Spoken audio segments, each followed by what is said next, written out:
Alright, I'm getting unloaded. This is what I hauled. Stuff for making trailers. Steel, that's what I picked up on Friday. I got a bunch of trailer parts here because they make trailers. That's where they're unloading it, right there. So I should be done fairly quickly here. It's Monday the 19th and it is 9:33, so I have my 10 o'clock window beat and I left it on this morning, but I had to get up at 4. Oh well. It is Monday, June 19th, starting a new week. It's the end of the day at 6:30. I am south of Nashville on Interstate 24, exit 114. The funny thing is I've actually stayed at this particular location where I'm at, which is, it's a quasi truck stop slash nothing. You know, there's this Murphy's USA, and then there's truck stops here, and then straight across there, there's a section of trucks parking, and then past that is the Walmart, and across the street is an actual truck stop called the Truck Plaza. I stayed here once before and actually had dinner at a Mexican restaurant over the way. Not doing that today. I've got some steel beams, nothing exciting. The only thing is that when he was loading them, he actually used this forklift to stack these the way they are, because they were all laying flat next to each other. It was kind of neat to see. But it loaded really easy, and then chained them down. This is one of the techniques they showed at Maverick training, was to put these coil pads underneath the 4x4s to kind of, it lifts it up a little bit on the front and the back, but it also provides I guess anti-skid type, you know, it gives it a little bit more friction. Other than that, it's been an easy load.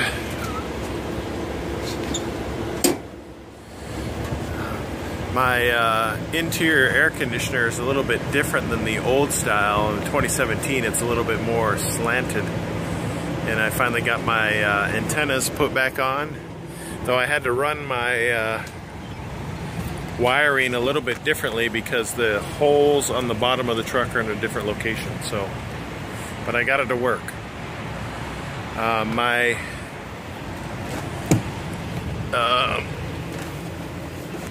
What is it called? The satellite antenna? Not antenna.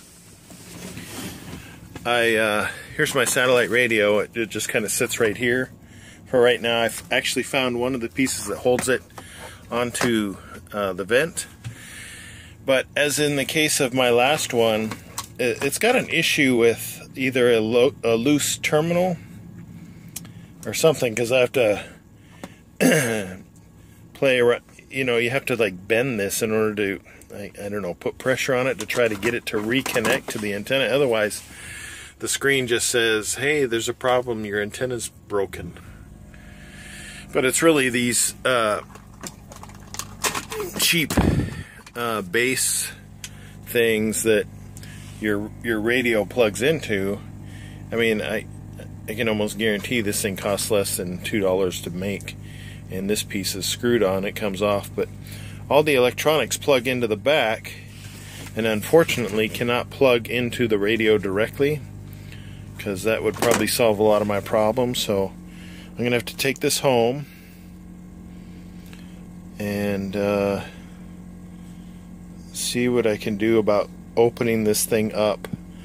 Maybe solder some connections that are loose. That's the only thing I can imagine is because of how rough it is on the roads, that things just get jarred loose. And I can understand why. It's ridiculous, the amount of potholes and just the how poor of a condition our roads are in many times, or a lot of the time.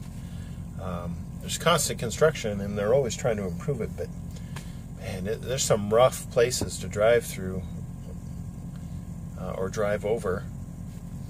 So anyway, there's not a whole lot going on today. I dropped off, what did I drop off? I dropped off some trailer parts that I caught earlier, I think, on a clip. And then I got these loaded like 60 miles or 46 miles away. I got these loaded up at a typical place in Arkansas. And then what was that town? Amarillo, Arkansas. And I'm taking this to Atlanta, Georgia. Thank goodness I have air conditioning. I'm actually charging up. I have this. Whoa, it's kind of tangled.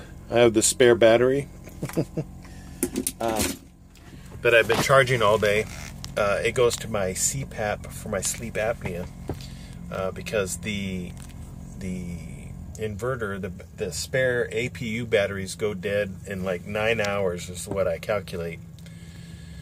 And I hate waking up early to start a truck and then set my alarm on my truck to turn my idling truck off. This has got a optimized idle, and which is great, I guess. I don't know. It doesn't seem to work in the sense that I would like it to. I'm assuming it's tied into the climate control system, so I can turn on my air conditioning, and if the batteries get low enough to where that's not going to work, the truck will automatically start and keep those batteries charged. But my inverter, it seems to not be connected to that at all, because my inverter will start beeping, beep, beep, beep, beep, and then cut off, which controls the electricity for all the electronic devices I use in the back, like my CPAP. And I don't use any other electronic devices because I want to reserve those batteries as much as possible. So I've been charging up this thing that I got, I've had for a while and never had to use until now I got into this truck. Charging it up so when the inverter kicks off tonight, I know it will, I can just plug in those batteries and be like golden. I don't have to like idle the truck or anything, so that's the ideal thing. I haven't had a chance to talk to anybody about how if this optimized idle is actually supposed to be tied into my APU batteries. I'll get to it one of these days. When I'm not busy. Life is busy, especially now. It's summer. A lot of things going on, like work and family and work. You know, you get home and the last thing I want to do is like do more stuff. I'm tired. I think I'm gonna eat because I got some good food in my fridge.